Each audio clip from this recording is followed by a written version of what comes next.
Japa conference call of our Caitanya Caritamrta class. And today we are very fortunate to have with us Her Grace Preethi Vilasini Mataji to enlighten on the topic of Caitanya Caritamrta Antya Lila 14.15 onwards. Hare Krishna Preethi Vilasini Mataji, please accept my humble obeisances. All glories to Srila Prabhupada and Guru Maharaj. Thank you so much, Mataji, for joining the session and giving your very valuable time and association this morning and enlightening on the topic of Caitanya Caritamrta Antya Lila. I now hand over the call to you, Mataji. Hare Krishna. Thank you so much, Supriya Mataji, and thanks to all the devotees for waiting patiently, and sorry for the delay as always. So, we'll start with the prayers. We are reading from Sri Caitanya Caritamrta Antya Lila 14.15 through 14.21. Om Ajnana Timirandasya Jnananjana Shalakaya Chakshurunmilitam Yena Tasmai Shri Gurave Namaha. Mukam Karoti Vachalam Pangum Langayate Girim Yet Kripatamaham Vande Shri Gurum Deenatarinam. Nama Om Vishnu Padaya Krishna Presthaya Bhutale Srimate Radhanatha Swami Nitinamane. Nama Om Vishnu Padaya Krishna Presthaya Bhutale Srimate Bhaktivedanta Swami Nitinamane. Namaste Saraswati Devi Gauravani Pracharine Nirvisesha Shunyavadi Paschayati Deshatarine. Jaya Shri Krishna Chaitanya Prabhu Nityananda Shri Advaita Gadadhara Shri Vasadi Gaura Bhakta Vrinda.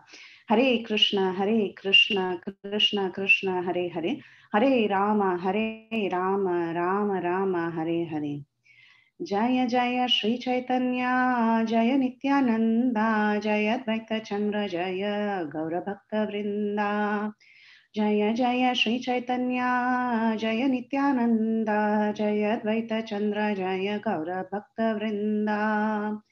Jaya Jaya Shri Chaitanya, Jaya Nityananda, Jaya Advaita Chandra, Jaya Gaura Bhakta Vrinda. Hare Krishna. So we are reading Antya Lila, and this is chapter 14.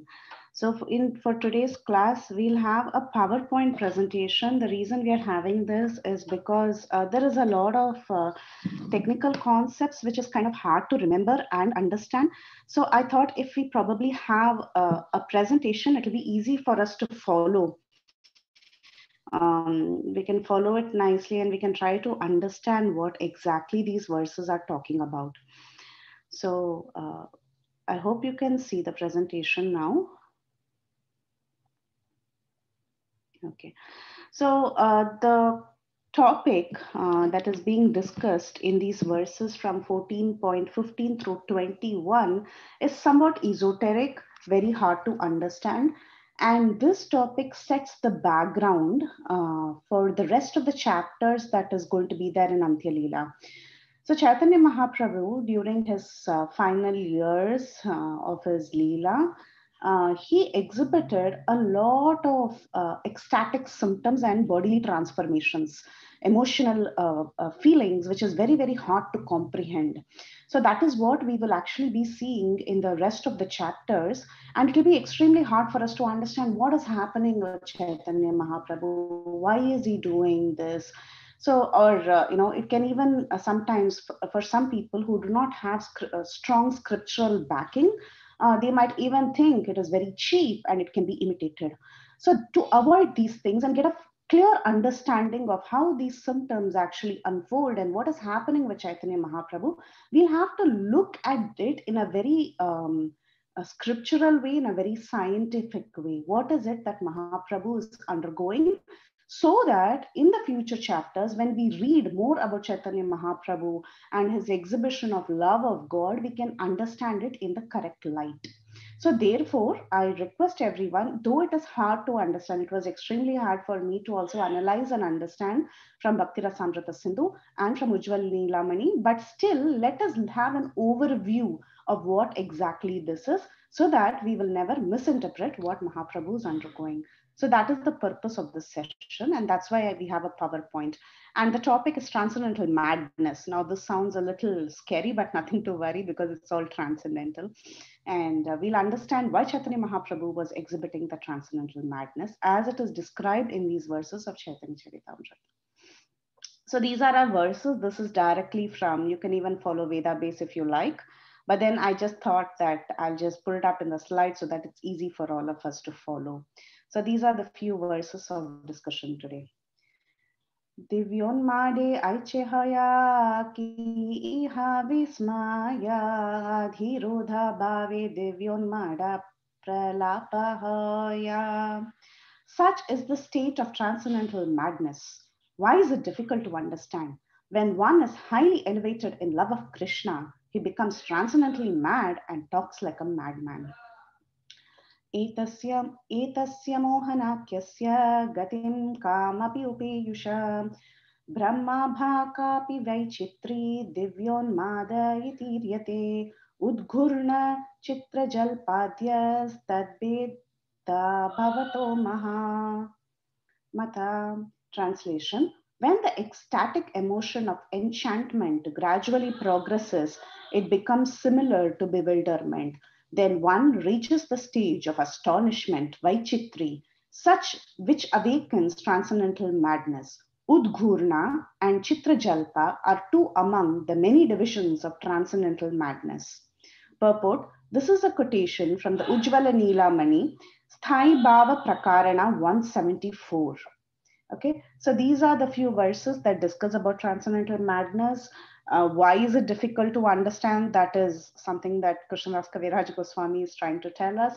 And then he tells that when one is very highly elevated in love of Krishna, he becomes transcendently mad and talks like a madman. And then he talks about this ecstatic emotion, how it progresses.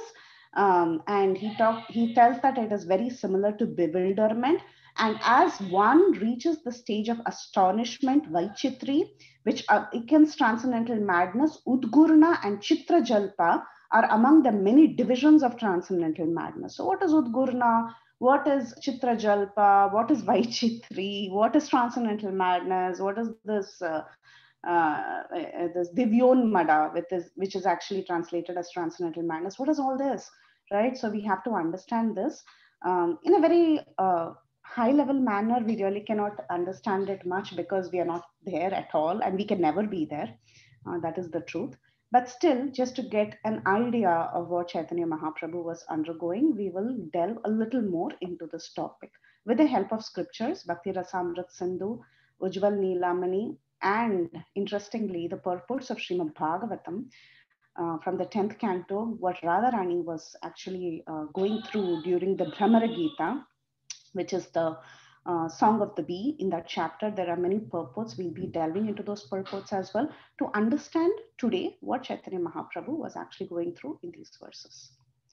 Okay, so we all know the mood of Sri Chaitanya Mahaprabhu. Who's Chaitanya Mahaprabhu? Chaitanya Mahaprabhu is Radha and Krishna. He's basically Krishna with the emotions of Srimati Radharani. So that is very, very important. And Vaishnavas like to see this aspect of Chaitanya Mahaprabhu, him exhibiting the mood of Srimati Radharani. That is very key to us. We are not so much worried about him being, we are of course interested in him being Krishna and him showing his opulence as the Supreme Lord. Yes, we like that. But still we appreciate the important factor that he has assumed the complexion and emotion of Srimati Radharani, and he has remained in that status. That is extremely important to us. And in fact, that is what is so heavily discussed in the chapters of Antya Lila. What is this mood of Srimati Radharani? How is Chaitanya Mahaprabhu exhibiting it? That is actually the focus of the later chapters of Antya Lila, and this is the background of what is happening with Chaitanya Mahaprabhu. So in the verse that was discussed yesterday, we did go through a purport by Srila Bhakti Siddhanta Saraswati Thakur. And Bhakti Siddhanta Saraswati Thakur, he explains that Abhimana or self-conception, the meaning of Abhimana or self-conception of Chaitanya Mahaprabhu.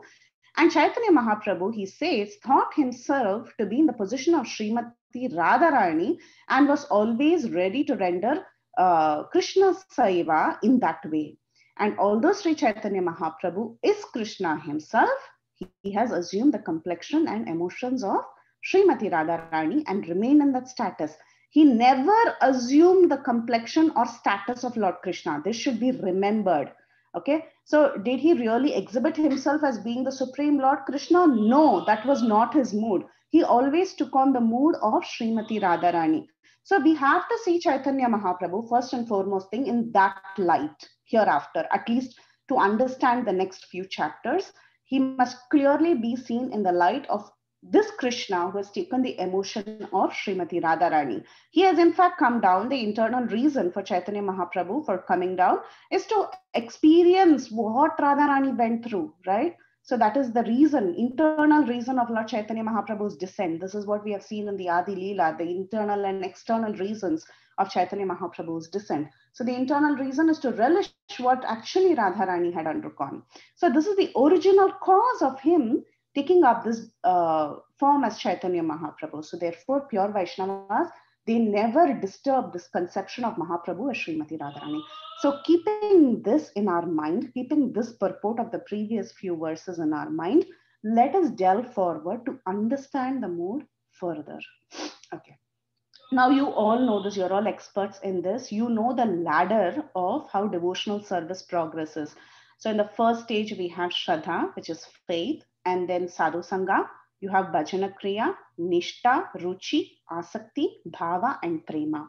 Literally everyone has memorized this, whoever is there on this call, I believe, because most of you have done a very systematic study of nectar of instruction, nectar of devotion, Bhagavad Gita, Srimad Bhagavatam, Caitanya Caritamrta, and so on. Even if you haven't, there is no harm. It is very simple. The ladder is very, very simple. First, you need to have some faith to progress in devotional service.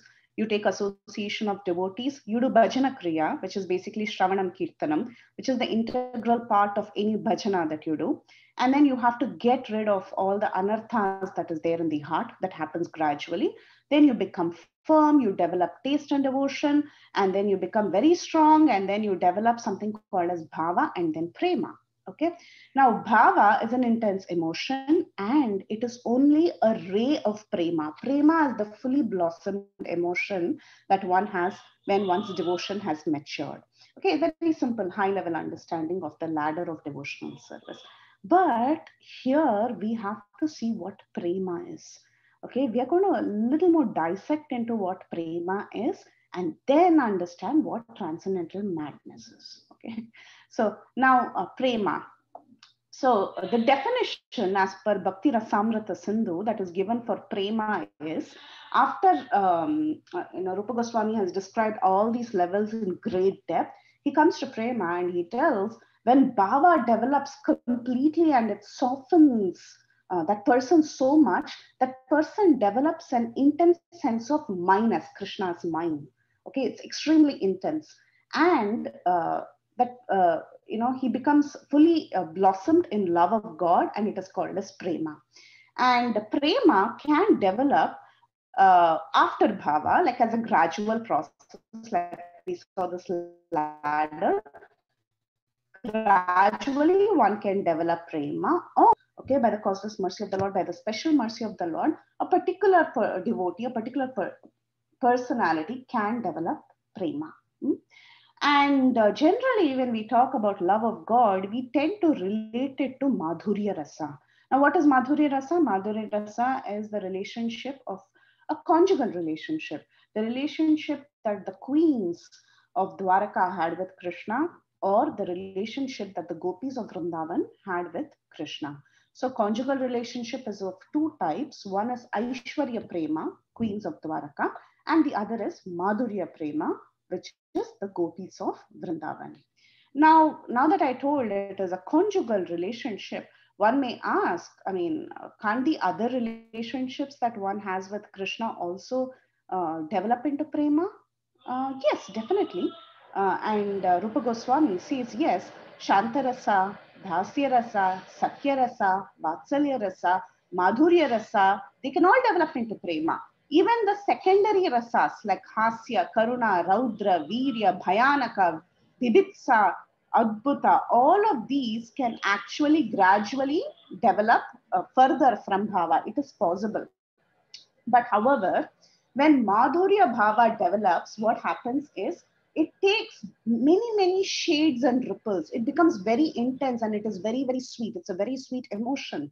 Okay, so that developing into prema is probably the like the most colorful and the most relishable. So therefore, when we talk about prema, we generally talk about madhurya rasa. Okay, this is a general understanding that we get from Bhakti Rasamrita Sindhu. And in Bhakti Rasamrita Sindhu, Rupa Goswami has dealt from Shraddha to Prema in a high level. But then in Ujjvala Nilamani, okay, that is one particular book where this is separately dealt with. This Prema aspect is dissected and it is really understood properly. Now, if we can take some hints, because see, you've seen that in the verses that we read today from Sri Caitanya Caritamrta, you see the purport talks about Sthai Bhav Prakarana of Ujjvala Nilamani. So if we can understand in a high level what this is, a little understanding, we can appreciate the further chapters of Caitanya Caritamrta. So that is our goal. Our goal is not to really get into the details of prema and become an expert, a scholarly expert on that, but to understand a bit about Chaitanya Mahaprabhu, it will surely help. So now, our topic now hereafter will be about how prema, this topmost ladder that we saw from Shraddha to prema, especially in Madhurya Bhav, in that feeling of Madhurya Rati, how does it unfold? What are the different stages within prema? Now, prema is just not like, okay, one step and you're done. No, it has many stages in it. And how does it unfold? So then, as the analyze prema, our acharyas, they tell us that prema has many steps in it. First, there is sneha, then there is man, pranaya, raga, anuraga, bhava, and mahabhava. You must have all heard this term mahabhava, right? Always when we talk about Srimati Radharani, we say mahabhava swarupini, right? Only Radharani is called mahabhava swarupini. So that is the topmost level of prema, and it can be attained only by Srimati Radharani. So that's why Acharyas say Radhika is the very essence, and she's identical with Mahabhava, and Mahabhava is Srimati Radharani. They are one and the same. This is how the Acharyas look at it. So, however, though Radhika is the only personality who can really attain Mahabhav, she projects this Mahabhav onto the Ashtasakis, which means that the Ashtasakis, who are known as Lalita, Vishaka, Chitra, Induleka, Champaklata, Rangadevi, Tungavidya, and Sudevi, they all can get partially Mahabhav. Okay, not like Radharani, but partially. Because why? Srimati Radharani's expansions are the Ashtasakis. She's going to project Mahabhav into the Ashtasakis. So they all can get a portion, a partial feeling of that Mahabhav. But remember, this is the point here, a jiva can never get it, okay? Because the jivas are marginal potency. So we really don't understand what Mahabhav is. So this is the only theory for us. But remember, Chaitanya Mahaprabhu is not different from Srimati Radharani and Krishna. So therefore, Chaitanya Mahaprabhu is exhibiting these symptoms of prema. He's exhibiting these symptoms. And that's why we are reading all of it in Chaitanya Caritamrta. Now, so we saw what are the different levels in prema and how the topmost level is Mahabhav, and Mahabhava Swarupini is Srimati Radharani, and her Ashtasakis, her immediate companions, they get a little bit of it through, because Mahabhav reflects and it spreads into the Ashtasakis as well. Okay. Now, we saw Mahabhav is the topmost. Now, does it end there? Does Mahabhav have anything more in it? Yes, it has two types. There are two kinds of Mahabhav. One is Rudha and the other is called as Adirudha. So Rudha Mahabhav, what is that? And then what is Adirudha Mahabhav? So that is something we'll understand in a high level. Now, when we talk about Rudha Mahabhav, Mahabhav means at this point in time, Srimati Radharani is exhibiting a lot of ecstatic symptoms and transformations. So what are some of the Sattvika Bhavs? You must have heard of this term, Ashta Sattvika Bhav, 8 kinds of transformations and love of God. Like for example, when one is in this state, they exhibit tears, horripilation, a stupor, perspiration, hoarseness of voice, indistinctive utterances, tremor, change of complexion, swoon, loss of consciousness, and so on. So these are some of the symptoms that one exists when one undergoes Satvika Bhav. It's an external manifestation of the internal emotion that one is having in love of God. Okay. So at the time of Mahabhav, these things, they are all exhibited. Now, what is Rudha Mahabhav? What is the first category, Rudha Mahabhav? Rudha Mahabhav is when some of these, say about 4 or 5 or 6 of the Satvika Bhavas are seen, and the rest of them are not so much seen. Okay. So some are fully manifested while the others are partially manifested. Then it is called as Rudha Mahabhav. So it is slightly less intense. That's the idea we get. Now, what is Adhirudha? Meaning everything, all the different Satvika Bhavas are fully manifest, full experience of it simultaneously. So imagine how one would feel. So that is called as Adhirudha Mahabhav. Okay. So obviously between Rudha Mahabhav and Adhirudha Mahabhav, we have understood that Adhirudha Mahabhav is more intense. So what did we see so far? We saw the ladder. We saw from Shraddha to Prema. We saw Prema as the topmost, right? Now in Prema, we, what did we see? How Prema unfolds. We saw about these different topics, Sneha, Man, Pranay, Rag, Anurag, Bhava, Mahabhav. We didn't get into it in detail because we don't have time. But we saw Mahabhav is the topmost. Within Mahabhav, we also saw something else, types of Mahabhav. We have seen Rudha and Adhirudha. In that, Adhirudha is very, very intense. Now further, we will dissect and see what is Mohana, Madhana, and what is Divya Unmada, because that is what is discussed in that verse, transcendental madness. We have to see what that is, right? So in Rudha Mahabhav, there are 2 types. One is called as Mohana, and in some places it's called Modana also. I don't know why, but I'll continue to call it Mohana. And the other is called as Madana. Okay. Within Mohana, within the first type, we are going to see how Mohana transforms or blossoms into Divya Unmada. Divya Unmada is transcendental madness. So what happens in the state of Mohana? So when the state of Mohana is aroused in Srimati Radhika in separation from Krishna, at that time, when she's feeling when she has this intense feeling of Mohana, when Krishna is somewhere else also, when he's probably in the company of other gopis also, when he sees, when he understands from within that Srimati Radhika is going through the state of Mohana, he actually swoons. Krishna himself swoons because of that effect from Srimati Radharani. Krishna swoons in this extraordinary Mohana state of Srimati Radhika. Even though he's in the company of other gopis, even at that time he swoons. And when Radhika is having this very agonizing pain and separation from Krishna, constantly she's only thinking about the happiness of Krishna. Continuously she's thinking about Krishna. And because she's undergoing these emotions, the entire universe is actually enveloped with a thick cloud of sorrow. Everyone is feeling extremely sorrowful, and they are also feeling that agony that Srimati Radharani is feeling. So, in fact, she feels that, why should she feels like, she wants to end everything. That's how she feels, in that intensity. She wants to give up her body. That's the kind of feeling she has, because it is very, very intense. Not that she's going to do it, but then she will not do it because that's not pleasing to Krishna. So she will not do it. But then she feels like that. And this feeling of Mohana is possible only in Radhika. It is not possible in anyone else, not even in Chandravali. Not even in Chandravali. Chandravali's mood is a little different. She has other emotions more prominent.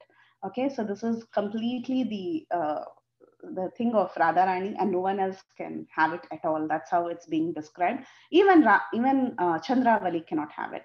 But then it is possible, because the Ashtasakis are immediate bodily expansions. It is possible for them to have a minute quantity of it. And when this Mohana this feeling that she's having, it reaches a climax completely out of control. It results in transcendental madness.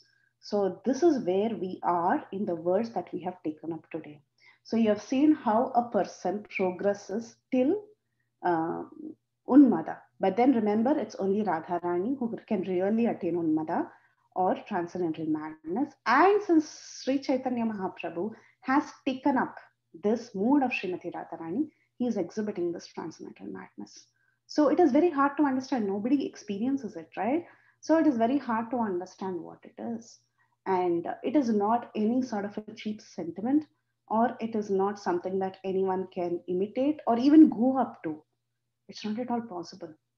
But we should understand what love of God is and what Chaitanya Mahaprabhu is going through in this entire section, the future section of Antya Lila. So we are reading what our acharyas have documented very, very systematically in their writings.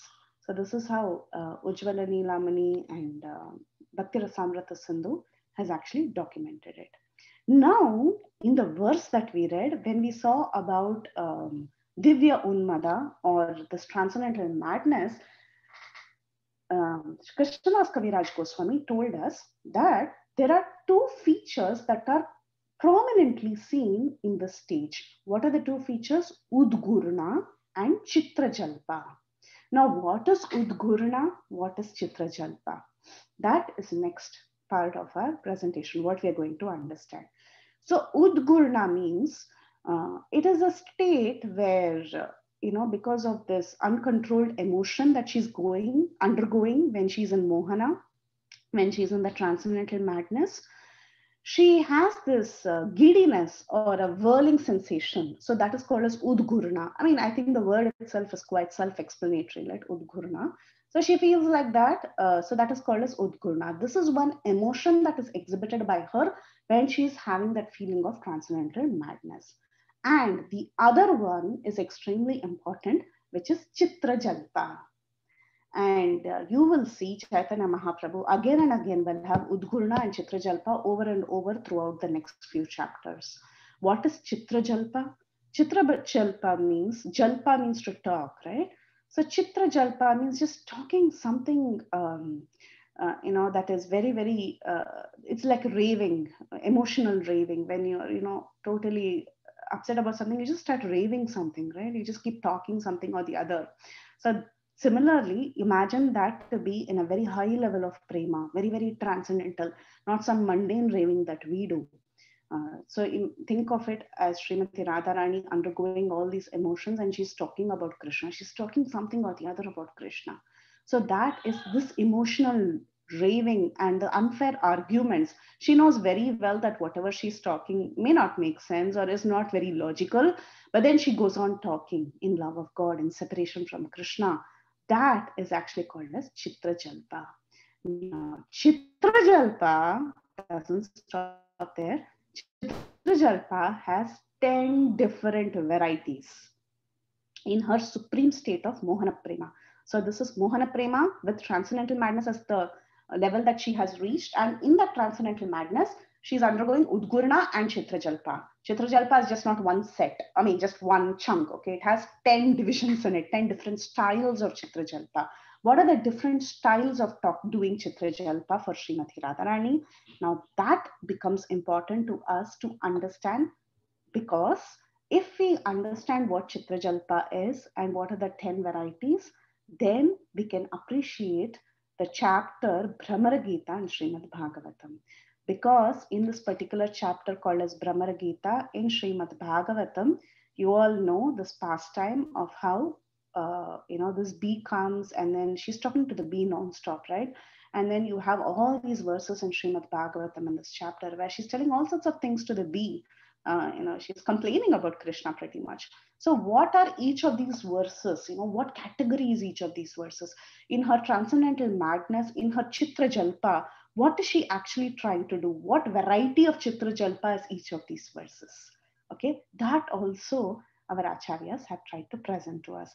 And if you open Srimad Bhagavatam right now on Vedabase or your book, you will see in this particular chapter the song of the bee. In that chapter, you will see what this CITRAJALPA, each of these types is very, very nicely described by our acharyas. So this is CITRAJALPA. It has 10 types. What are the 10 types? PRAJALPA, PARIJALPA, VIJALPA, UJJALPA, SUJALPA, AVAJALPA, ABHIJALPA, AJALPA, PRATIJALPA, and SUJALPA. So 10 varieties. That means 10 different verses, 10 different ways of complaining Srimati Radharani has done in that particular chapter in the 10th canto. You see this. All these 10 conditions of CITRAJALPA in the Mohana state of Adhiruddha Mahabhava of Srimati Radhika have been described in the famous Brahma Gita in the Srimad Bhagavatam, Canto 10, Chapter 47, Shlokas 12 to 21. So 12 to 21, if you see these shlokas, if you can open Srimad Bhagavatam, I'll also present it now. I will show you each of these verses and connect it to the different varieties of CITRAJALPA. So the 12th verse will be PRAJALPA, 13th verse will be PARIJALPA, 14th will be VIJALPA, and so on. So we can see the varieties of CITRAJALPA. And later when we read Sri Caitanya Caritamrta, if Chaitanya Mahaprabhu is telling us something, we can connect to it. We can understand why Chaitanya Mahaprabhu is talking all this, okay? Because he's basically undergoing this feeling. And he is in the mode of Srimati Radharani. He's Srimati Radharani himself. So therefore, whatever Srimati Radharani is doing, Chaitanya Mahaprabhu also does it in a similar way. This shloka 47, the background story is that we have this Uddhava who has come to Vrindavan. Uddhava comes as a messenger to Vrindavan, and he has a letter from Krishna, and he wants to meet the gopis and then tell them not to lament so much, and he gives them a lot of jnana yoga. And then after he meets the gopis, his heart is completely transformed. So that is pretty much Uddhava's experience in Vrindavan. So Uddhava, carrying this message, he comes to the land of Vrindavan. Now, when he entered Vrindavan, the gopis, they were all absorbed in their separation from Krishna. So they were constantly thinking about Krishna, and they were completely lost in the thoughts of Krishna. But then suddenly, when they saw this very, very handsome young man who looked so much like Krishna, who was wearing the remnants of the clothes and ornaments of Krishna, they could immediately understand that this particular personality is a messenger from Krishna. So they became very, very happy when they saw someone who reminded them so much about Krishna. So immediately they just gave up what they were doing and they went running to him to find out who he was and to see if he has got them a message from Krishna, to know if Krishna is very soon going to come to Vrindavan. So this is the background of the situation. Uddhava came, and then all the gopis, they rushed to Uddhava and they started asking him questions.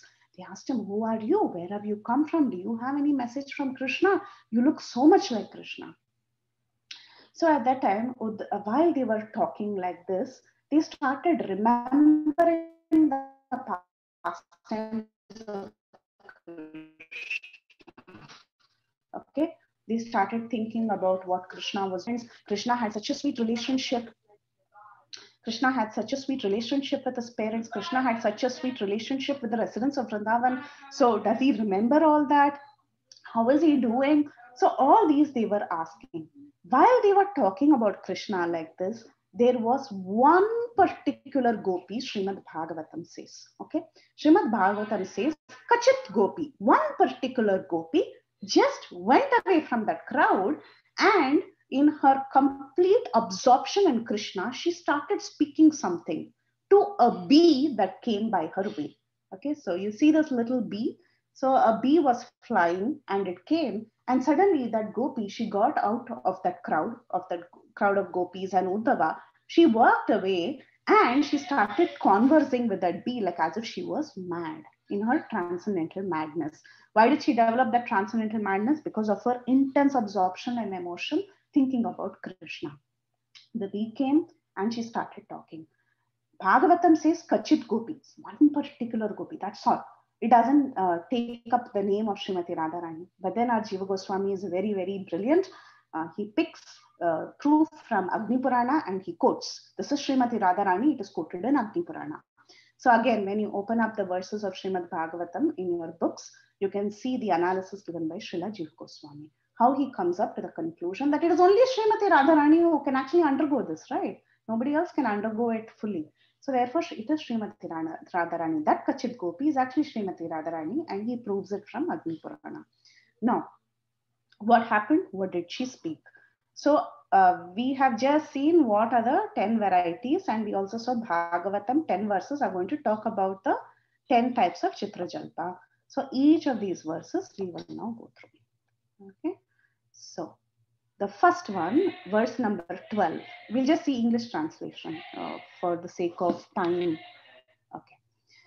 The gopi said, "Oh honeybee, oh friend of a cheater, don't touch my feet with your whiskers that are smeared with the kumkuma that rubbed onto Krishna's garland when it was crushed by the embrace of a rival lover.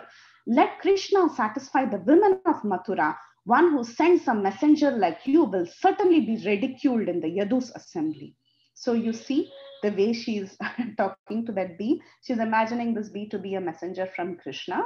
And she's in that level of Chitrajalpa. So she's talking all sorts of things. She's just raving. She's just saying something. And what in that speech, what is the analysis of that speech? That our acharyas have really captured in Ujjwal Neelamani. So they say, Prajalpa is a speech that denigrates the tactlessness of one's lover with expressions of disrespect. Okay, meaning to put down that person because he has been very cruel to her. That is the feeling that she gets. So Vishwanath Chakravarti, he points out this word Kaitava Bandho. She says Madhupa Kaitava Bandho. So Kaitava Bandho means she's very envious. You know, she's calling him Kaitava and she's calling him Madhup. I mean, you are such a rascal, you know, basically she's telling him. So she calls him Kaitava Bandho. And so she expresses envy, definitely. She's expressing envy. And then she's expressing jealousy. In each of these phrases, there are different emotions. The words that she uses in Chitrajalpa, every word she's using, there is one emotion she's showing. She's showing envy, she's showing jealousy, and she's showing pride. She's telling, Ma Sparsha Angri, don't touch my feet. That means she's showing pride. Like that, she's going through all these emotions, and each of the words that she chooses, she shows all these emotions. So this kind of talk, which decries Krishna's tactless treatment of Srimati Radharani. Krishna has not been nice to Srimati Radharani. He's not treating her properly. She feels like that. So when she's talking about it, that sort of a feeling is called as Prajalpa. So this is Prajalpa, meaning to put down someone because she feels that he's not been nice to her. Okay, so that is the mood of Prajalpa, and that is the first variety. So in verse number 12, she uses Prajalpa among the different varieties of Chitrajalpa. The next one, again, while she was talking to this bee that was going towards her, she said, after making us drink the enchanting nectar of his lips only once, Krishna suddenly abandoned us, just as you might quickly abandon some flowers. A bee goes from one flower to the other. Like that, this Krishna, he's just going away. He's just coming, he's taking the nectar and he's just going away to someone else. How is it then that goddess Padma, that is goddess Lakshmi, willingly serves his lotus feet? The answer must certainly be that her mind has been stolen away by his deceitful words. He's very deceitful. He just cheats everyone. He just speaks nice words and he cheats everybody. So even goddess Padma, even Lakshmi, who's always on his chest, is not leaving him because he's so deceitful. So you see, another way of actually finding fault with Krishna's behavior. So this variety of speech is called as Parijalpa.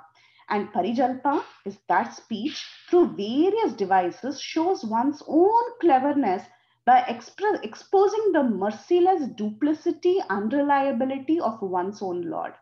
So she is being very clever. Srimati Radharani is being very clever to expose Krishna. Now she's exposing how merciless Krishna is, his behavior, his duplicity. He's with one gopi and then he runs away. So his duplicity, his unreliability, you cannot rely on him, and so on about Lord Krishna, about her lover, about her Lord. Okay, so that is Parijalpa. The next variety is Vijalpa. The next verse is Vijalpa. The next verse, of this very series is Vijalpa. Oh bee, why do you sing here so much about the Lord of Yadus in front of us homeless people? These topics are old news to us. Better you sing about that friend of Arjuna, Arjuna Sakha, in front of his new girlfriends. He has now relieved. These ladies will surely give you the charity you're begging.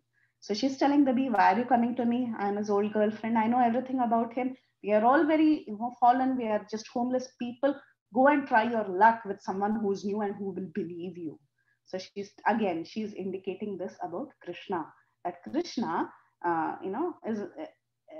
she's not very happy with how Krishna is treating her again.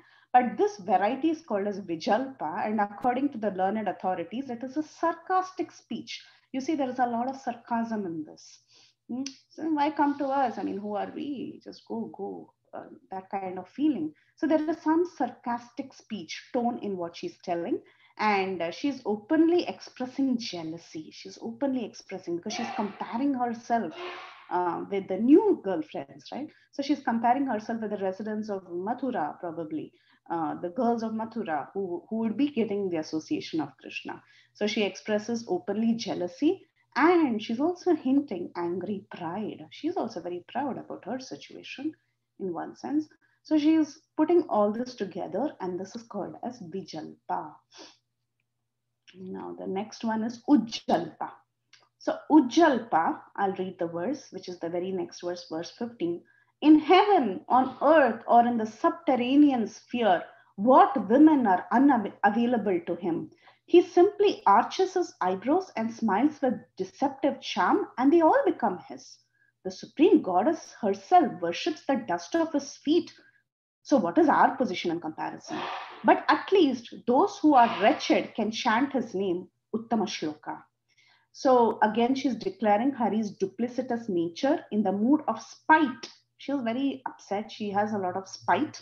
And where is the spite coming from? It is born of pride. She's very proud of herself also. So together with jealousy, she's speaking insults directed against him. This is called as Ujjalpa. So, actually, when you go through these different varieties, Prajalpa, Parijalpa, Ujjalpa, all of these, they all look very similar, right? In one sense, like there is a little bit of pride, there is a little bit of spite, everything is there. But the combinations of her emotions are slightly different. Each one has a different combination of emotion. So much analysis. Just imagine, how our acharyas have analyzed these and how scientifically they have presented it. So, when we read Bhagavatam or when we read Caitanya Caritamrta, we read it so superficially. We never understand, actually, we never make an attempt to understand even what probably Srimati Radharani is talking or what probably Mahaprabhu is actually talking. We never make an attempt also. But by the mercy of our acharyas, we can understand a little bit that every word spoken by them, every emotion they exhibit is actually something that is so important. And it has so much in-depth meaning to it. So different combinations of feelings are analyzed. Now this is Ujjalpa. This is called as Sanjalpa. The learned describes Sanjalpa as that speech which decries with deep irony and insulting gestures the beloved's ungratefulness and so on. Srila Vishwanath Chakravarti Thakur points out that the word Adi and so on implies the perception of one's lover of hatredness, of an inimical attitude, and of a complete lack of love. And what is the verse? The verse is, keep your head off my feet. So she tells the bee, keep your head off my feet. I know what you're doing. You expertly learned diplomacy from Mukunda, and now you come as his messenger with flattering words. But he abandoned those who for his sake alone gave up their children, husbands, and all other relationships. He's simply ungrateful. Why should I make up with him now? So she's telling the bee, you have learned the art of diplomacy from your Lord Mukunda. He's very diplomatic. You have learned that art. And you're coming and trying to flatter me with your words, trying to convince me.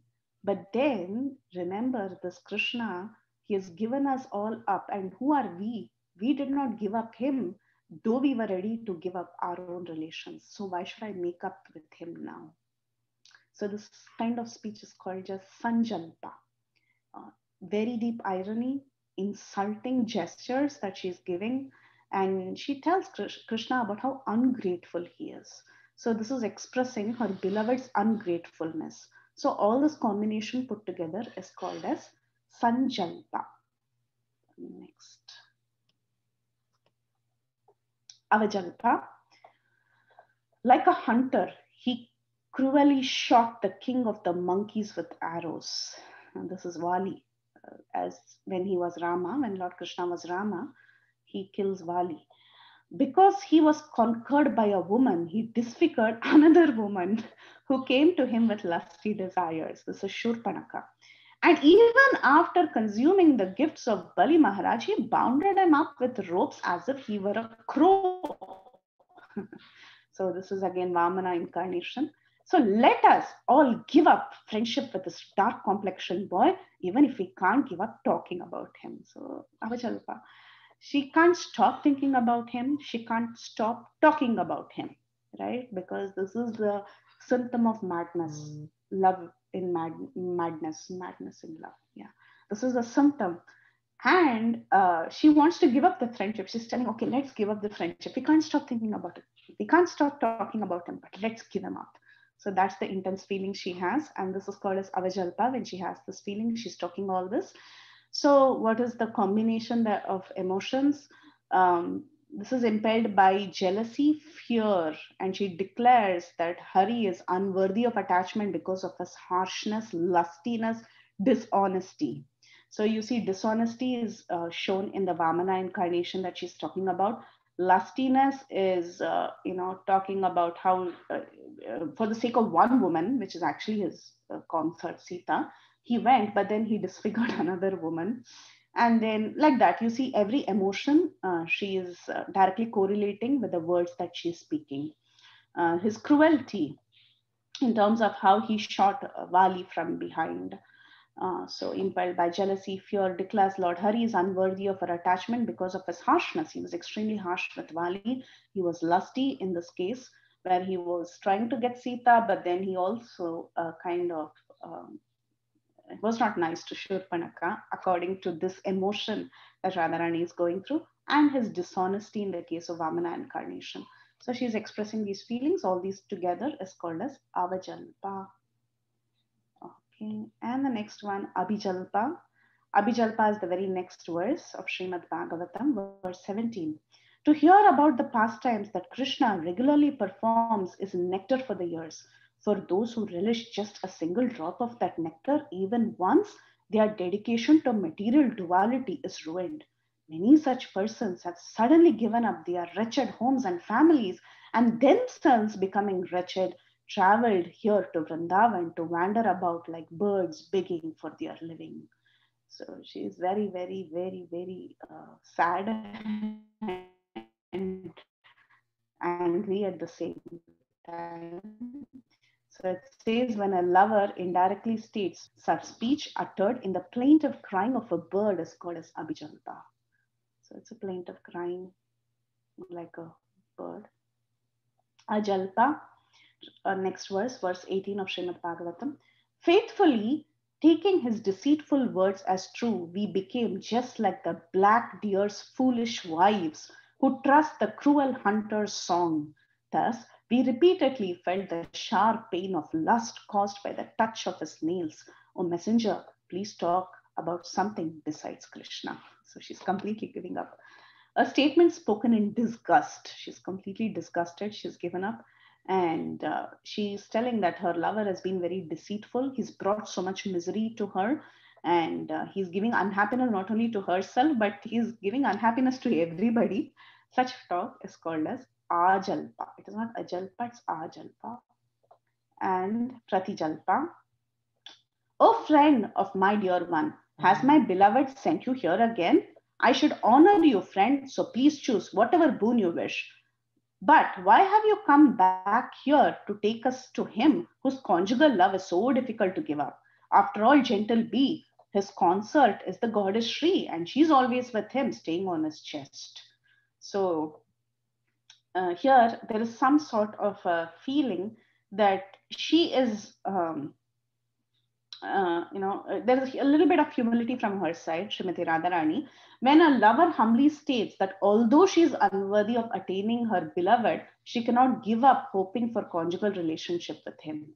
So you see, each of these statements that Srimati Radharani is making, if you compare one statement to the other, it might not be in the same line. Suddenly she wants to give him up. Suddenly she feels that I'm not able to give him up. So these ravings, right? So these are different kinds of ravings. So each one has a flavor, and that's why they are categorized like this. So here you see in PRATIJALPA, she's stating that she's unworthy, but still she's not able to give up the conjugal relationship with him.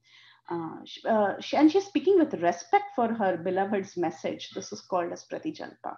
So sometimes there is disrespect, sometimes there is respect, and sometimes there is a feeling that he is the cheater, he should be given up. Sometimes it's like, I'm not worthy of getting him. So I think this is the last one, Sujalpa. This is the final verse. This is verse number 20 from Bhagavatam and Ujjvala Nilamani 14.200.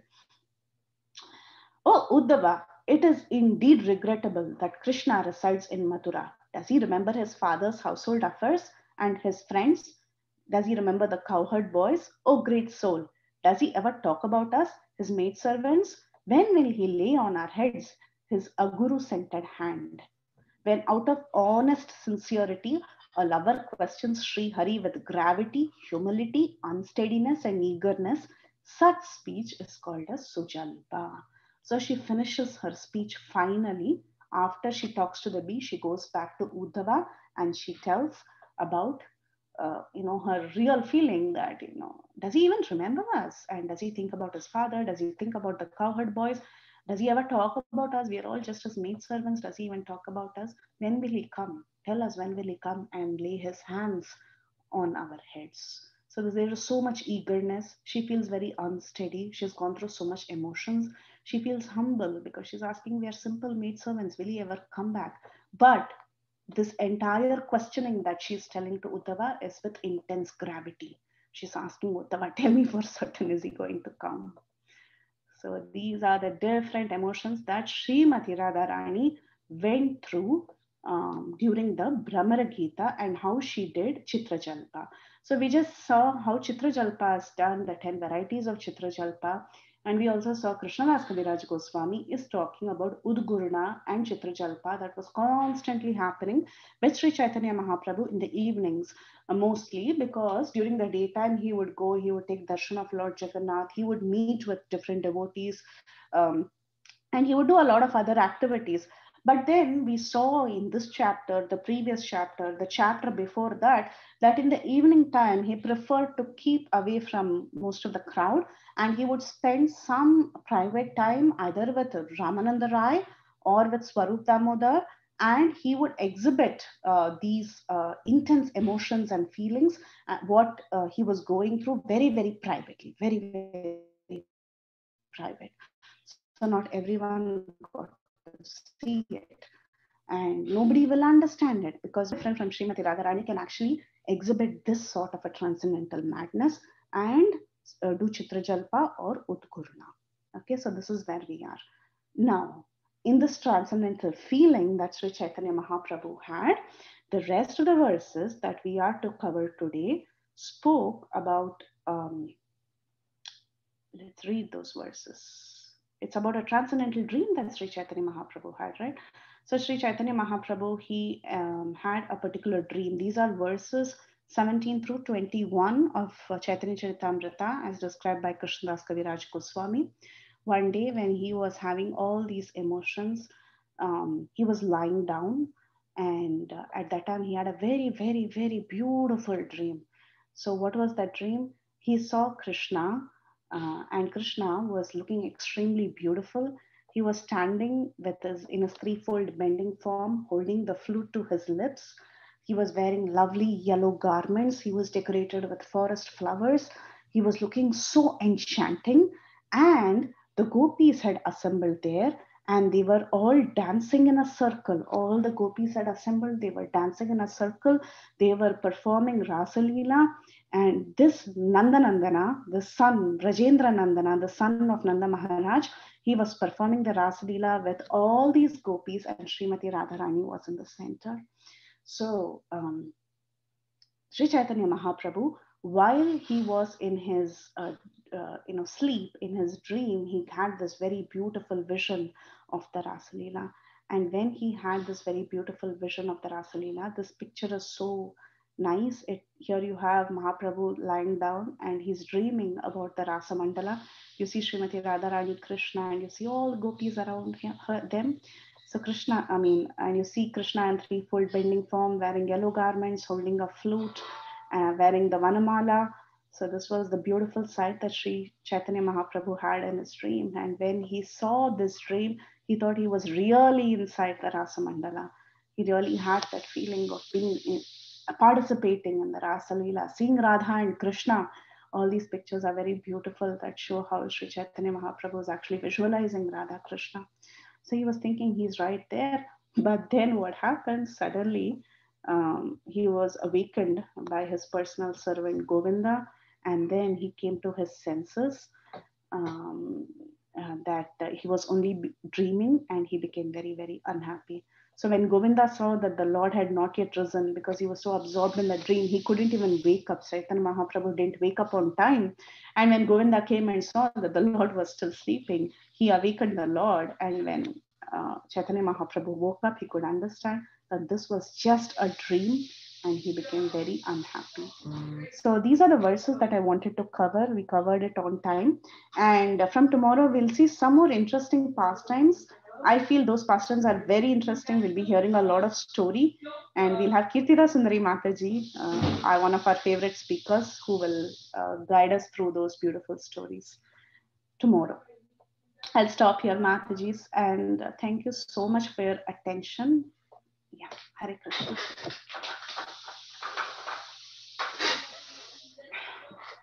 Hare Krishna, Preethi Vilasini Mataji, Dandavat Pranam. Wow. Topic was really esoteric, I must say that, because understanding this Madanakya, Modanakya, Mahabhava, it's beyond our selves. It was, as you mentioned, that no jiva can experience this.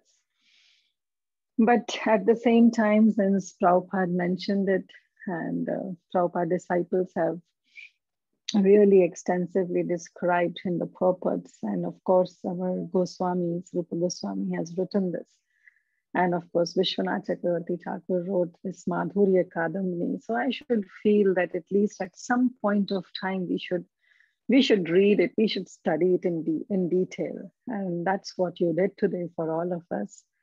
So really grateful to you, really indebted to you. So much details you mentioned, and I really pray that, we all can relish at least an iota of that mood, Of course, we cannot go on that level, but we can at least understand the position of Sri Chaitanya Mahaprabhu, how much he's going through. And it's very, very important, as you mentioned in your first slide, how to understand Chaitanya Mahaprabhu, that Chaitanya Mahaprabhu is non-different from Srimati Radharani's mood. He is Krishna, but he has taken the mood of Srimati Radharani. Therefore, Shri Srimad Gaur Govind Maharaj always used to say, don't put a peacock feather on Gauranga. Don't disturb his mood. Let him be Radha. So thank you so much, Mataji. Really, really indebted to you. Hare Krishna. Thank you, Mataji. Thank you for adding that. Yeah, that's so beautiful. Thank you. Thank you so much, Preethi Vilasini, for this wonderful class. Really, it's very hard for us to individually understand. You have taken so much care in making us understand, Mataji. Thank you so much. Yeah, Mataji. I see a raised hand, Mataji. Parima Mataji, please go ahead, Mataji. Please unmute and please go ahead with your question. Mataji, amazing class. It's like drinking nectar and it's just beyond us. So, but Mataji, I had a question. Wasn't Madhvendra Puri in Mahabhav? Because he exhibited these kind of symptoms. Yeah, and So bhava, I mean, these are all very close, meaning from bhava to prema. Bhava is just a ray. Most of them, they go up to bhava. Mahabhav is a part of prema. Some people can even reach up to prema, but not all the levels of prema can be attained. So Mahabhav is especially only for Radharani. So that is the understanding, Mataji. But Mataji, in Mahabhav also there is Madanakhya. I always thought that Radharani is in Madanakhya, the highest form of Mahabhav. And others can attain a certain level of Mahabhav. That was, I mean, that was what I had a previous understanding. Okay. So you can clear on that, I don't know. And my second question is, by surrendering to Radharani, suppose if a jiva surrenders to Radharani, then what bhav would Radharani grant to that jiva? That is what is my second question. If you know, then please. Wow, that is my, yeah, because she is the abode of that bhava. So even can she give even a little? I don't think I'm asking the right question. Even attain bhava is a great thing, Mataji. So I don't know if she can. This is what the acharyas say, that it is only for her, and a portion, a slight bit is there for her immediate expansions. And it is possible only in Srimati Radharani. So can she give it? I don't think so. I don't think so. We can even handle it, because we are, after all, just marginal potency. We can't even handle it. It's about what we can handle, right? Like, just like how we are so minute, we cannot do certain things that Krishna can do. Similarly, we cannot handle certain emotions that is not for us. We are not meant to handle. So I don't think she can, even if she wants to, we can. So none of our acharyas like Rupa Goswami, who became Rupa Manjari, Kasturi Manjari, none of them also can attain it. That is, I mean. Mahabhav, yes, Mataji, that's what the acharyas say. Okay, so even Rupa Goswami could not attain, you mean? I mean. Yes, I mean, I'm no, just saying. Mataji, sorry, Mataji, like you said, right, Preethi Vilasini, that, the tinge of those Mahabhavas can be experienced by those Sakhis, Gopis and Manjaris. So our acharyas can, because they are Rupa Manjari, Nayana Manjari, definitely they can achieve to an extent of that Mahabhav. Otherwise, how will they relish that mood? Okay, that's what you only said, right? Mataji, what I have collected and understood, of course, I am open to corrections, is that it is only the immediate Ashtasakis who are her immediate expansions. That is what has been written here. It doesn't clearly talk much about the further expansions. It talks only about the 8 immediate counterparts. I can share that screen, and the verses is directly from Bhakti Rasamrita Sindhu. Let me just share that particular slide. Because when we talk about Srimati Radharani, we tell only the Ashtasakis are our immediate expansions, right? I mean, the further expansion from her onwards, then you have the others. But the immediate Ashtasakis. Here, Mahabhav can be partially manifest in the Ashtasakis, known as Lalita, Vishaka, Chitra, Indulekha, Champaklata, Rangadevi, and so on. And then it goes about Jivas. It doesn't really talk about the Manjaris or something, or the other acharyas or anybody. It doesn't talk about them. Only Radha, Krishna, and Radhika's immediate, because in the Ashtasakis are not termed as, they are just seen as her expansions, a portion of Radharani, like that. The 8 things of Radharani, features of Radharani. So only them. That is what is actually given here. So, I mean, there's no harm. I don't see a problem if someone cannot experience. Maybe it's just that each one has a level of experience that they can have. That's all. Sorry, Mataji, if I have not asked an appropriate question, but thank you for the clarification. Kirtida Sundari Mataji also, thank you very much. Hare Krishna Mataji, thank you so much. Preethi, I have a follow-up. Is it okay to ask? Hare Krishna, can you hear me?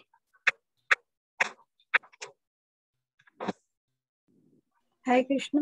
Yes, Mataji, we can hear you. I think Preethi Mataji is frozen. Her screen is frozen. Oh, okay. Yeah, maybe we'll wait for her.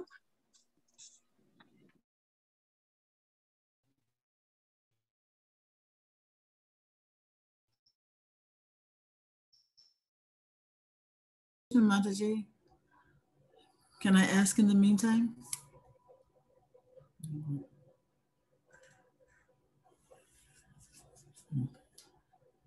The speaker is not available, Mataji. So we're just waiting for her. Oh, it's Preethi who's not there. Okay. Yeah, she. Okay. Yeah, I'm back, Mataji's, and I'm sorry, I have internet issues. So can you hear me? Yes, Mataji, we can hear you. Yes, Preethi. I was just wondering, Preethi, like, because what I've heard that only Srimati Radharani experiences the Mahabhav. So am I right in Yeah, that's what we've been talking. Yes, Mataji, that's right. That's what Rupa Goswami says. Yes. Okay. So the Ashtasakhis, they experience it partially. Is that what you were saying, Mataji? Yeah, very small portion of it. Mm-hmm. Yeah, I just wanted, because that's what I heard, but I was not sure. So yes. Thank you, Mataji. Hare Krishna. I think the other Mataji had some question. Hare Krishna. Hare Krishna, Preeti Mataji. This is me, Gail. Yeah, I was wondering, since we say that it's not possible for the jivas to experience these high levels, I'm wondering, what is the point then of studying them? The point of studying them, as I said in the very first slide, is to just understand a fraction of what Mahaprabhu is undergoing, because it's very easy to misunderstand or misinterpret certain things. So just because we are not able to understand it or we are not able to go up to it, it doesn't mean that when Chaitanya Mahaprabhu is exhibiting it, we can kind of disregard what is happening with him. So it is for us to further delve into the further chapters into Caitanya Caritamrta and understand what Mahaprabhu is actually going through. This is a platform for us to understand. That's all. So it's more of a knowledge for us to appreciate Chaitanya Mahaprabhu's feelings. Not that we have to achieve it. Yeah. Yeah, so like you said, Krishna is God. We can never become God, but then we can appreciate the greatness of God. So it's like that. Yeah. And as you said, to avoid misunderstanding that exhibition of emotion, right? Yeah. And because then we would commit offenses. We commit offenses and we'll think that it's it's very, anyone can do it, kind of.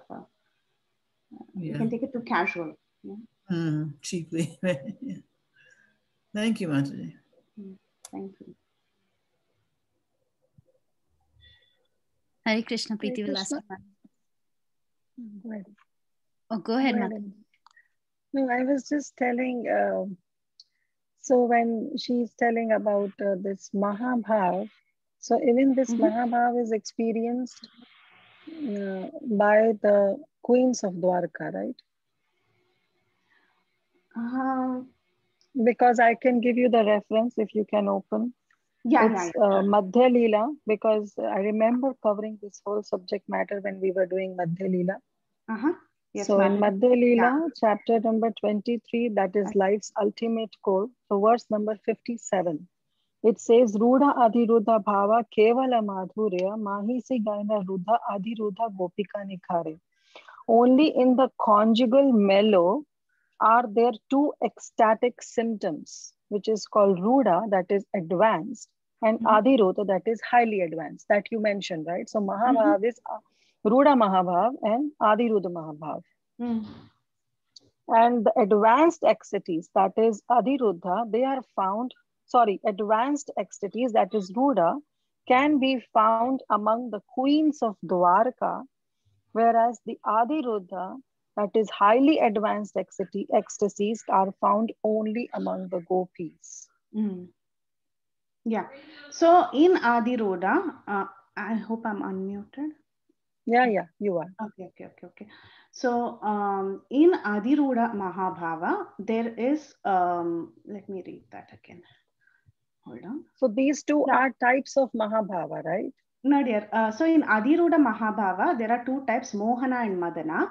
In Mohana, you can reach up to Divya Unmada. Yeah. So no, I'm talking about Rudha and Adi Rudha. This Rudha and Adi Rudha, they are the parts. There are two of types of Mahabhav. Mahabhav. You're right. You're right. You're right.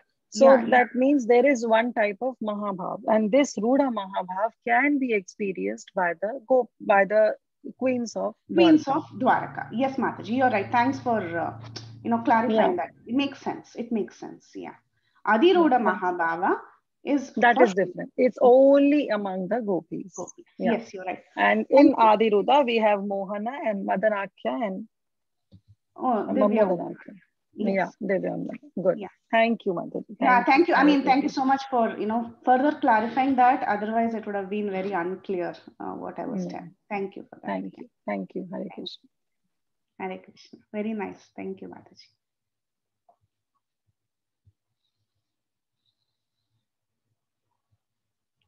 Hare Krishna Vilasini Gopi, Ananta Koti Dandavat Pranam, Srila Prabhupada, Srila Gurudev, Shri Radha Gopinath Ki Jai. Thank you, Mataji, for explaining Srimati Shri Radha Rani, all the Sakhis and Shri Chaitanya Mahaprabhu and Shri Nityananda Prabhu. Jai Jai Nityananda, Jai Jai Gauranga. So deeply you explain us the bhav of Shri Chaitanya Mahaprabhu. Thank you, Mataji. Hare Krishna. Thank you, Mataji. Hare Krishna, Mataji.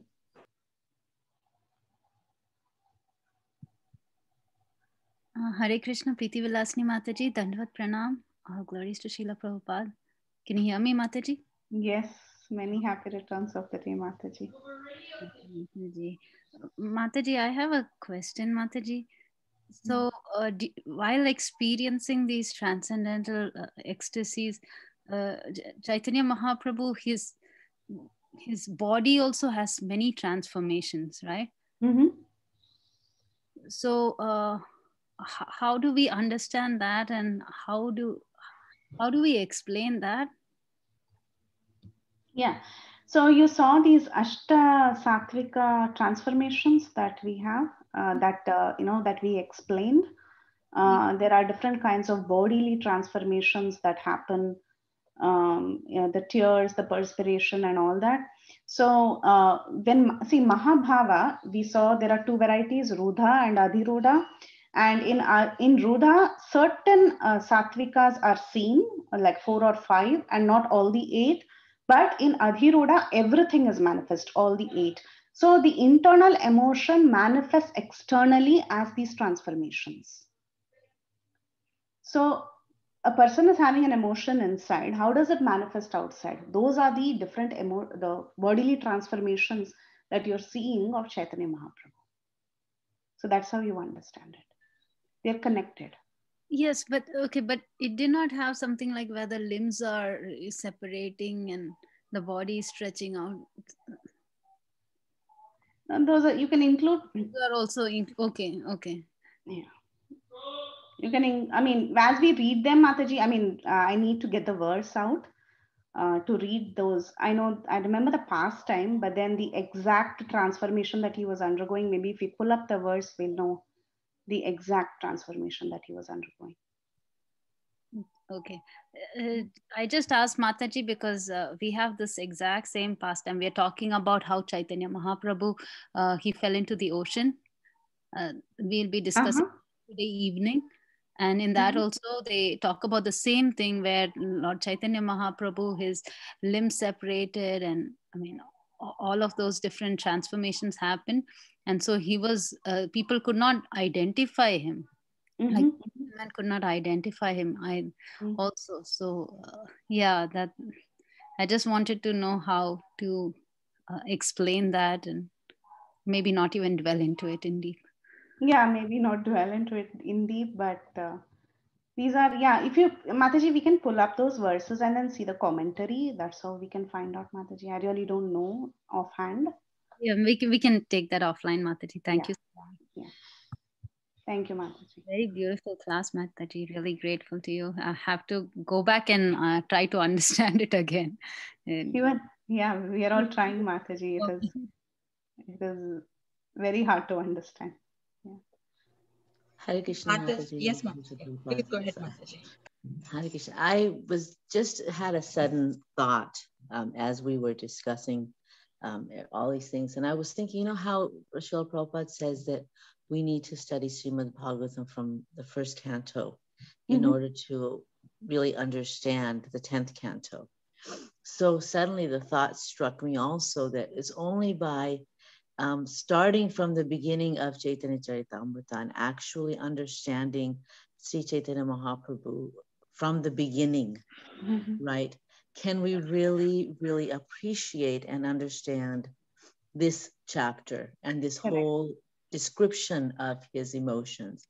Because if you take this and you present this to somebody who has no understanding of Chaitanya Mahaprabhu, his internal reasons, his external reasons, the whole backstory, basically, right? The whole backstory, then it can be very much misinterpreted, misunderstood, misquoted, and et cetera, et cetera. So, you know, we kind of, I guess I want to say, dawned on me suddenly that how important it is for us to be very, very attentive, even from the beginning, to understand. And I think the Sundari Mataji said this before, and I quote it often, is that in order to understand the greatness of Krishna, or to understand the sweetness, we first understand his greatness. So in the same way, in order to understand Chaitanya Mahaprabhu's sweetness, you know, which is what is coming, then we need to understand his, you know, his greatness, or his, what he's representing. So nicely said, yes. So, you know, that just really, so it was thinking, I think I have to start the Chaitanya Caritamrta over again. Because, you know, with the second reading, you know what's coming. So you kind of know what to look for, right? Now, when you're reading, whenever you have you know, and I always think, but when I have a question, an essay question for something, I remember reading the question first, because then when I'm reading as I go, I can understand what I'm looking for.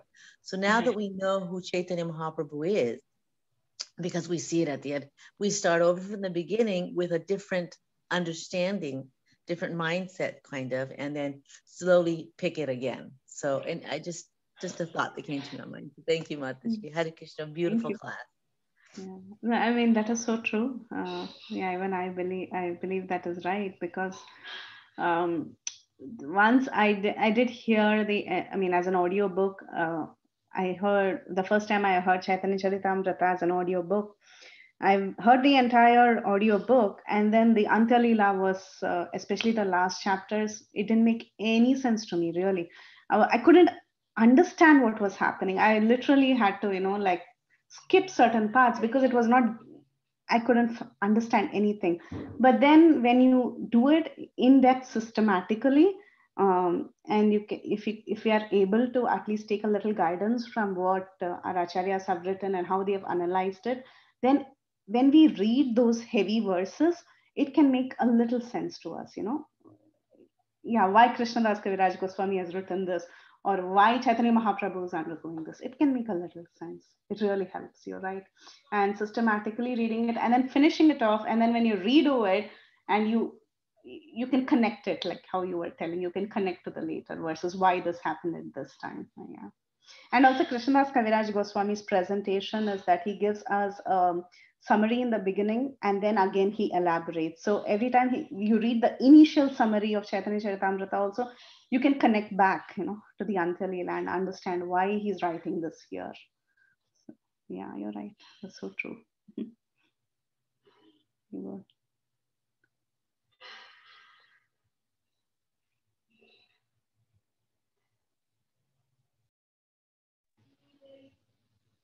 Any other questions? Mataji, please go ahead, Mataji. Vrinda Mataji.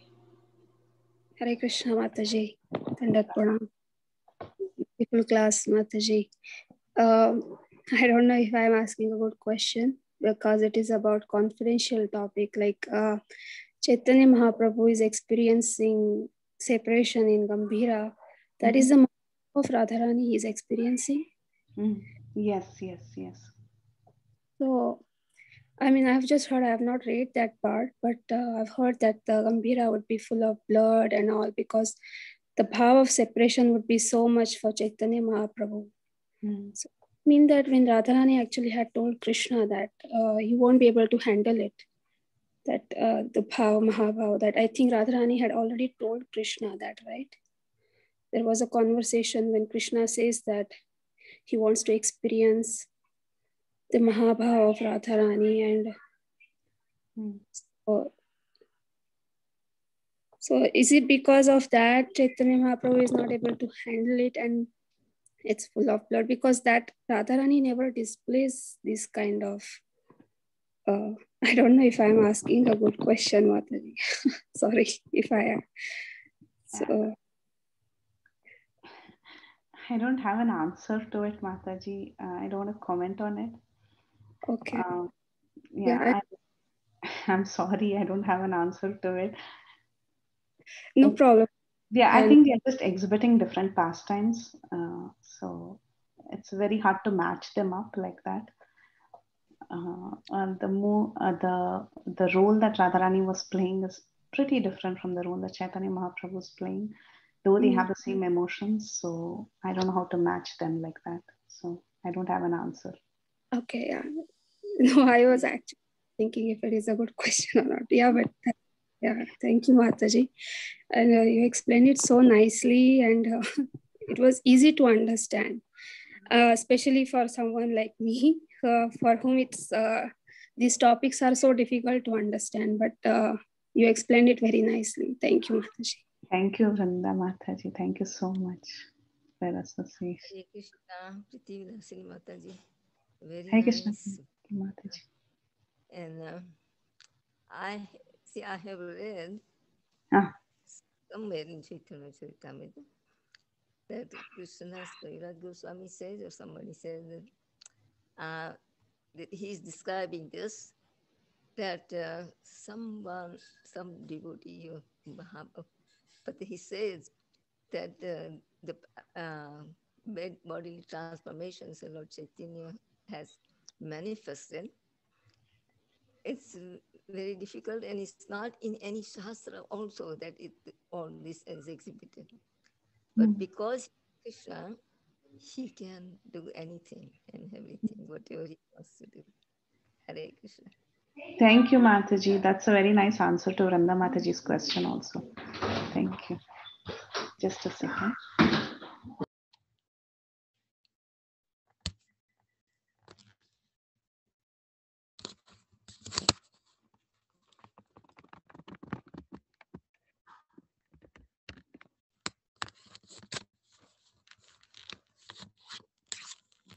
Yeah, any other questions or comments, Mataji's, or addition? Hare Krishna Mataji, Pranam. Very, very awesome class, Mataji, and very nicely you took notes and made the presentation so that we can understand. And it's a very deep topic today. So thank you so much, Mataji, for explaining so nicely. Thank you. Thank you, Shama Gauri Mataji, for your sweet association. Hare Krishna. Hare Krishna Mataji. Can you hear me? Yes, Mataji. Please go ahead, Mataji. Yes, thank you very much, Mataji, because without this class, I don't know how we can understand the future classes. So it was an excellent platform, to clear our mind and clear our thoughts that how we have to take the upcoming classes of Antya Lila. And this is a very intense topic, Mataji, so sorry if I'm asking some basic questions, but to clarify myself, I'm asking it. Mataji, you said like when the prema unfolds, the stages started from Sneha to Mahabhava. So when we say Mahaprabhu has come to give us Krishna prema, so what do we expect, Mataji, as a jiva? You said we cannot experience Mahabhava, but we know the prema also unfolds from Sneha to Mahabhava. And when Mahaprabhu is giving us Krishna Prem, and if you are fortunate in any birth to get it, like till which limit can we understand? Or how does that prema unfold in jivas, in us? Okay. Again, my answer may not be accurate, but definitely prema, yes, we can go to some extent. Like, for example, there was a definition given for Chandravali, that she herself can only go up to a particular level of prema, right? So like that, your question is till what level can jivas go? If I find an answer, I'll send it, Mataji. This is like so difficult, this topic. I've not really researched enough, or I've not found anything much, an exact level of achievement for jivas within the section of PREMA. So in case I come across, or in case anyone else knows, you can also answer this question, because I'm not really equipped to answer the question yet. So if anyone can talk about the prema, it says Madhurya Prema Sneha Mana Pranaya Raga Anuraga Bhava Mahabhava. And if anyone knows, you can actually add. Otherwise, I will try to research more and get back, Mataji, till where we can go. Okay, Mataji, thank you so much. And Mataji, one more question. We know Mahaprabhu was in Radharani's bhav, when we know the internal reason why he came to experience Radharani's bhav. So why does we see all these symptoms, like this Mahabhav symptoms, to be exhibited in the end of Antya Lila? Like, why it doesn't come in the middle of, like after he took sannyas? Why does he show more of it towards the end? Yeah, so there are both internal and external reasons.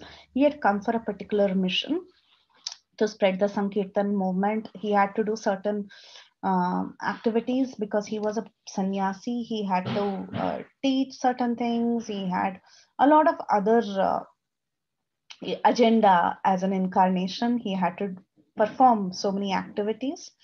So he chose, I mean, he did establish the Sankirtan movement. He gave instructions to Rupa and Sanatan. He had to fulfill all of this. So he chose to concentrate more on that initially, finish it off. And then during the last few years, when he had his private space, he decided to go ahead with exhibiting the internal mood, which was not visible to everyone. Very few people could understand that. Yeah. So why? Yes, because he had a mission to accomplish. So that is one thing that you can now. And also one more thing, Lakshmi Mataji. It is not that, you know, one after the other, like when only after he finished this, he took to, you know, exhibiting these emotions. From time to time, he did exhibit these emotions of Mahabhav in many places. Like, for example, this pastime of getting caught in the fisherman's net, that pastime you must have heard. So it was much earlier. I don't know, Indu Mataji, if you can probably pull up, or when exactly this pastime happens, we can probably see that here and there, yes, Chaitanya Mahaprabhu did exhibit it, but then when he was in Gambhira, when he was in his private quarters, it was more intense. So that's how we understand it, Mataji. It is not that he never exhibited it or something. Did that help? Yes, Mataji, yes. Thank you very much. So now and then Mahaprabhu was going in and out of that experiences and he was exhibiting it. Okay. Okay. And one final question, Mataji. It's not a question, but I'm trying to understand. When you say that Uddhav comes to Vrindavan, actually he is a real messenger. And Radharani was sitting with gopis and she moves away from there and she goes and she thinks that the bee is a messenger and she talks to the bee. Actually, she has to be spoken everything to Uddhav, right? Because he is the real messenger. But Radharani took all the bhav and spoke to the bee. And finally, she comes at the end to Uddhav, the real messenger, and she talks. She asks when Krishna will come back. So it's like a different to understand it, Mataji. Can you talk about it a little bit? In one of the commentaries, Vishwanath Chakravarti Thakur also mentions that the bee was actually Krishna himself in disguise. So she was actually talking to Krishna. That is the commentary written by Vishwanath Chakravarti. And I can share the screen I thought that answered a similar question that I had in my mind. So let me see if I can share that particular. This is Antya Lila. Let's see, Bhagavatam 10, I think that was 47, right?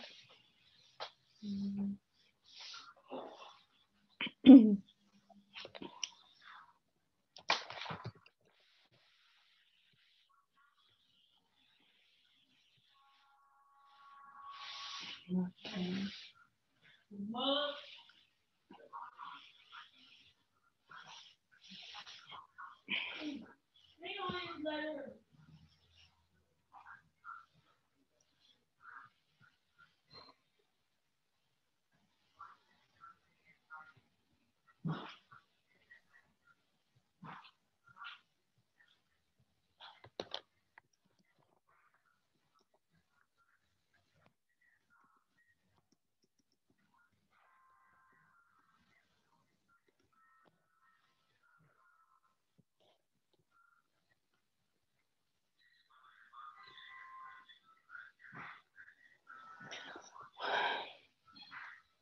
Yeah, it should be in one of these purports itself.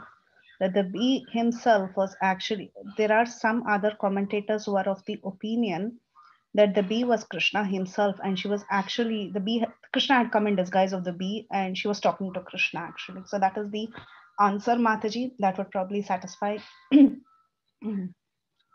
question.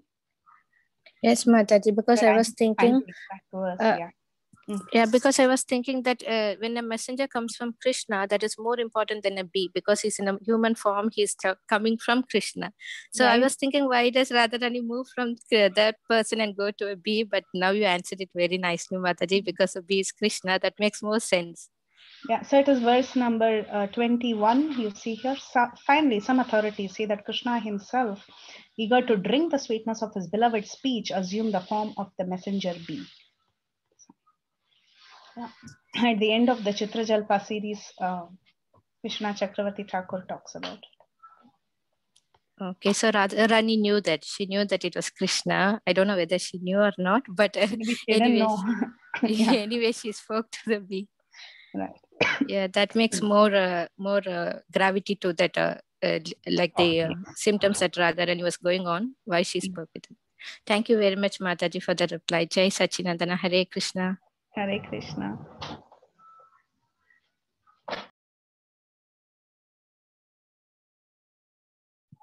Hare Krishna, Mataji. Do you have time for one more question? I have a very... Yes, Mataji, yes. Actually, Sita Preeti Mataji, please go ahead. I'll ask this later. No, Mataji, go ahead, Mataji, go ahead. Okay, my question was, I mean, just like what Lakshmi Mataji was saying, I mean, but much more cruder form of it. Mataji, so how come this is what prema is? So what are we experiencing in this world, Mataji? And how come... We are experiencing only anartha nivritti. We are only doing little bit of bhajana kriya. Now that also very minimal. And we are trying to get rid of our anarthas, that's all. Yes. Okay. Thank you so much, Mataji. That itself is giving us so much happiness. I mean, that is a nice thing. Krishna is so merciful. Yeah. I don't think, at least for me, I can say, there is no question of anything beyond that. Nishtha, Asakti, nothing. Yeah, I was also talking in relationship with, I mean, other people. Like, okay, we think, oh, someone is so dear to us, so, I mean, our beloved person, but really our relation with them is so superficial. The emotion is so different. So yeah, it's very superficial. That is true. Yeah, not any relationship here is very, very superficial. It's true. It's very true. Mataji, when you find the answer to Lakshmi Mataji's question, please share with us. Yes, yes, yes. And if anyone else is able to find the answer as well, kindly let me know. Yeah. Somehow I thought it will never happen, so I never even bothered to look it up. Yeah. But I will try to find it. Yeah. Hi Krishna Mataji, Dhanvat Pranam. Such a beautiful class, Mataji. I know it is too hard. It's too hard for me to understand. And as Indu Mataji said, like exactly what are we doing and what are we exactly understanding. So my thing was like when we are studying Caitanya Caritamrta under the instruction of Srila Prabhupada that yes, we have to study it. But what is the mood after hearing this so much intimate pastimes? Everybody gets into a different mood, right? Like that's the reason for the Srimad Bhagavatam also. Srila Prabhupada said that don't jump to the 10th canto directly. So then in this case also, what should be the mood that we are studying this into? Are we trying to understand the concept of what it is, or are we trying to understand the mood of Mahaprabhu, or are we trying to understand how we should be doing the bhakti? What should be the understanding from it? Because this is totally something not from this world, right?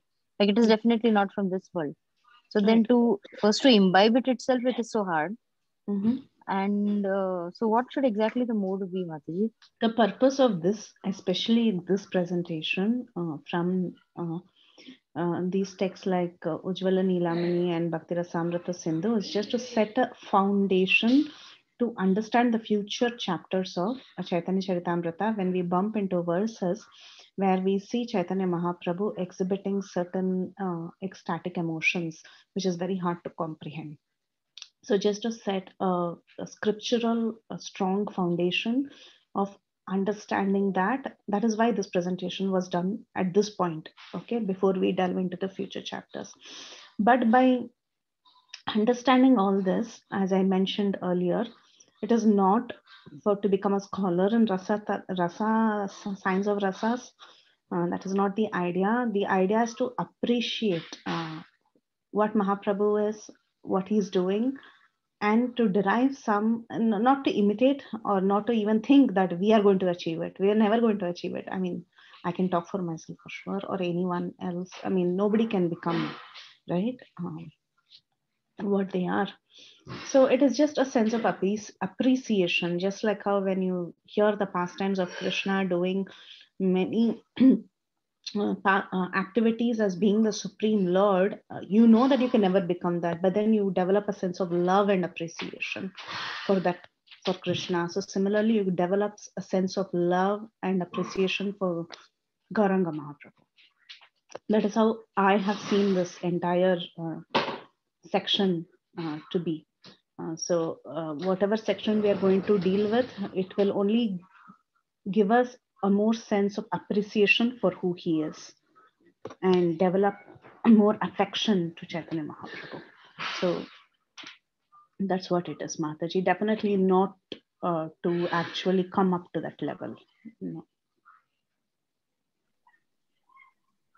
Sure, Mataji. Thank you so much, But Mataji. when Really, it is.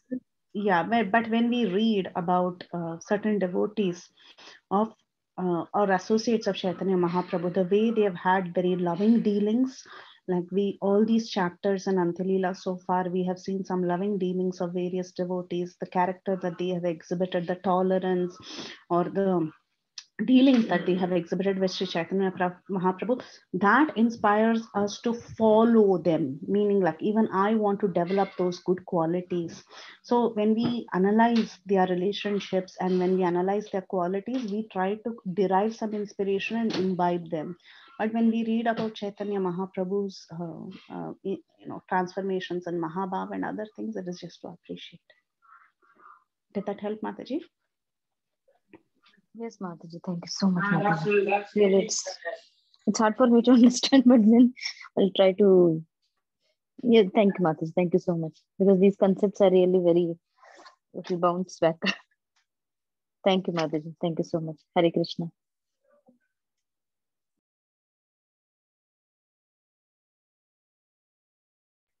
Hare Krishna, dear devotees.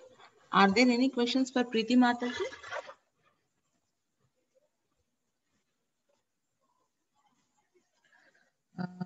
Okay, Preethi Mataji. So, shall we end the call, Mataji?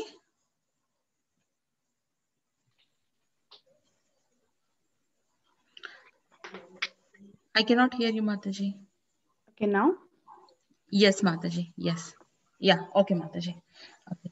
So once again, thank you so much, Preethi Mataji, for this very, very wonderful class and deep subject, Mataji. Thank you so much. Vancha kalpatarubhyascha kripa sindhubhya vacha patitanam pavanebhyo vaishnavebhyo namo namaha. Ananta koti Vaishnav Vrind ki jai. Namacharya Srila Haridas Thakur ki jai. Srila Prabhupada ki jai. Chaitanya Charitamrta ki jai. Her Grace Preethi Vilasini Mataji ki jai. Thank you so much, Mataji. Hare Krishna.